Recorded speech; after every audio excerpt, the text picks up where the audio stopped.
السلام عليكم ورحمة الله وبركاته. ازيكم حبايبي؟ عاملين ايه؟ وحشتوني كتير جدا، يا رب تكونوا بألف صحة وألف خير. النهاردة بقى قدومة ابني حبيبي طلب مني بيتزاية كده على السريع. عملتها له طبعا، مخدتش وقت ولا اي تكاليف خالص. تمام، نقدر نعملها بأي حشوة تانية المتوفر عندك تقدري تعمليه، وطرية جدا وهشة جدا جدا جدا جدا. اتمنى انتوا تجربوها. يلا بينا بقى نشوف طريقتها ومقاديرها عبارة عن ايه. يلا بينا. مقاديري عبارة عن 3 كوبايات دقيق منخولين، معلقة طبعا كبيرة من عسل النحل، ودي تركاية حلوة بتقدر تستغني عنها، ربع كوب من زيت الزيتون، حوالي كوب مية دافية على حسب الدقيق ما ياخد، معلقة ونص من الخميرة الفورية، معلقة كبيرة طبعا، معلقة كبيرة من السكر، 3 معالق كبار لبن بودرة، معلقة صغيرة من البيكنج باودر ممسوحة.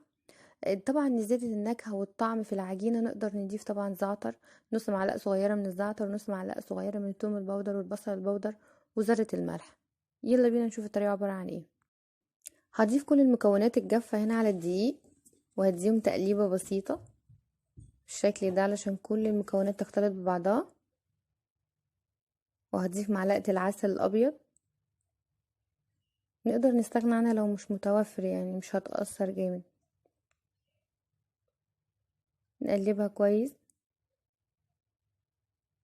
هجيب بقى كوباية، هاخد من المية شوية، وهعمل تيست للخميرة علشان اضمن ان الخميره شغاله لان في خميره كتير ممكن ما تكونش شغاله، ممكن انت الخميره اول مره تجربيها، لازم تعملي لها تيست كده. تمام، بقت عامله زي رغوه الكابتشينو، هقدر اشتغل بيها كده. الخميره ناجحه جدا وشغاله كويس قوي. هبدا اعجن. انا من النوع اللي انا بحب العجينه في اي معجنات تكون بتلزق وطريه، لانها بتقعد معايا فتره طويله اكتر، وبتبقى حلوه قوي وما بتنشفش. فانتي تقدري تحطي ميه على قد ما انتي عايزه قوام العجينه، متمسك لين او على حسب انتي ما عايزاها ازاي. انا صراحه بحبها طريه جدا في اي معجنات. واعجن بالشكل ده. هنزل بزيت الزيتون.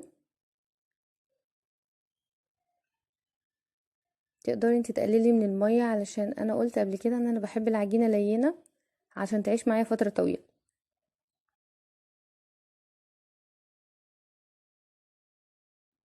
هنا طبعا بعد ما بعجنها في البولة او في الطبق، لازم انضف الرخامة بتاعتي كويس جدا، واديها رشة من الدقيق، واعجن لمدة 10 دقايق.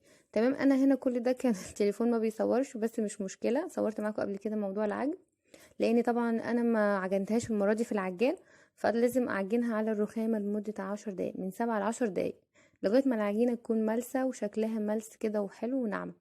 هديها مسحة من زيت الزيتون علشان بيساعد على التخمير طبعا، وهغطيها. انا شغلت الفرن لمدة 10 دقايق يسخن معايا، علشان احنا الجو برد دلوقتي شتا وكده. وبعد كده ايه، حطيتها طبعا قفلت الفرن سخنته بس، ودخلتها جوه الفرن تختمر. سبتها لمدة ساعة، هي ما كملش ساعة بالظبط.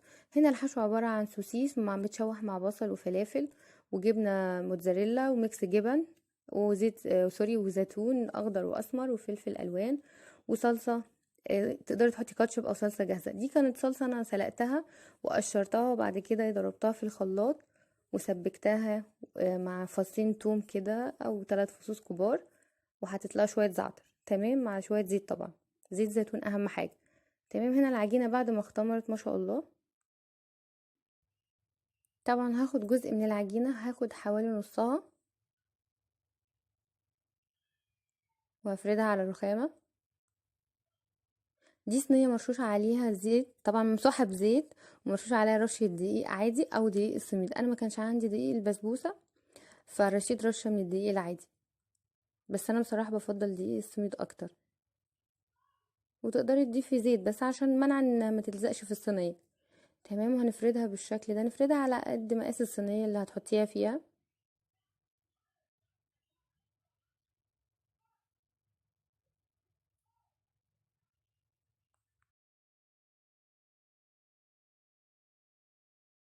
بعد ما افردها على مقاس الصينية وفردتها في الصينية، اسيبها لمدة 10 دقايق تخمر شوية. بعد ما تخمر هجيبها طبعا وهنغزها بالشوكة بالشكل ده علشان ما تنتفخش في الفرن، ويبقى شكلها مش لطيف. تمام.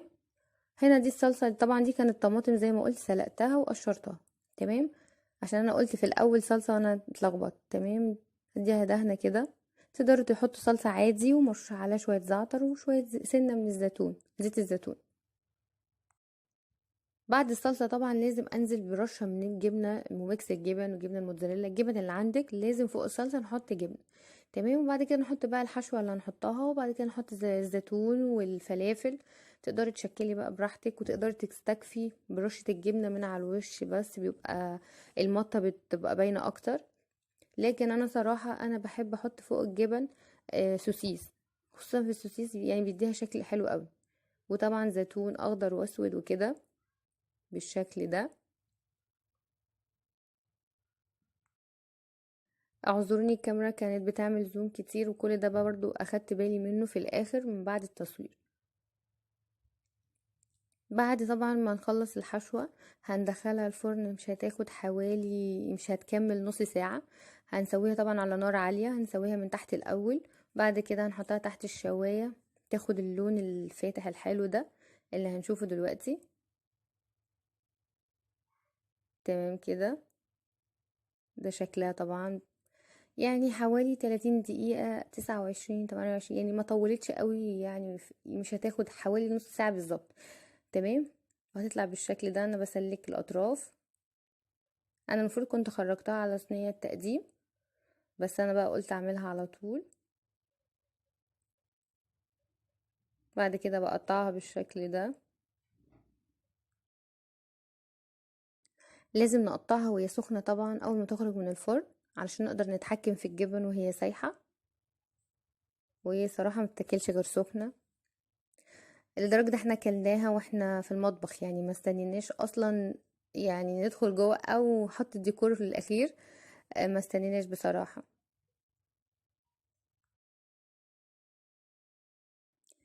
اكلة سريعة، ويعني تقدري تعمليها باي بواقي عندك في التلاجة، وضامنة نظافتها وضامنة عجينك وضامنة كل حاجة، واحسن ومش مكلفة لان انتي بتعمليها بكل حاجة موجودة عندك في البيت. يعني لو عندك صدر فرخة مثلا هتقدري تعملي بيه صينية حلوة قوي. اي متوفر عندك هتعمليه، علبة تونة هتقدري تعملي بأي حاجة. تمام. هنا شكلها بعد ما قطعتها وبردت شوية. تقريبا الشاحن كان جعان فوقع مني. ده شكلها. بصراحة كانت طعمها جميل جدا وهشة جدا وطرية، والجبنة بقى سايحة وخطيرة. اتمنى الوصفة تكون عجبتكم. ما تنسوش بقى اللايك والشير والسبسكرايب للقناة وتفعلوا الجرس. كان معاكم سلمى رجب. سلام عليكم.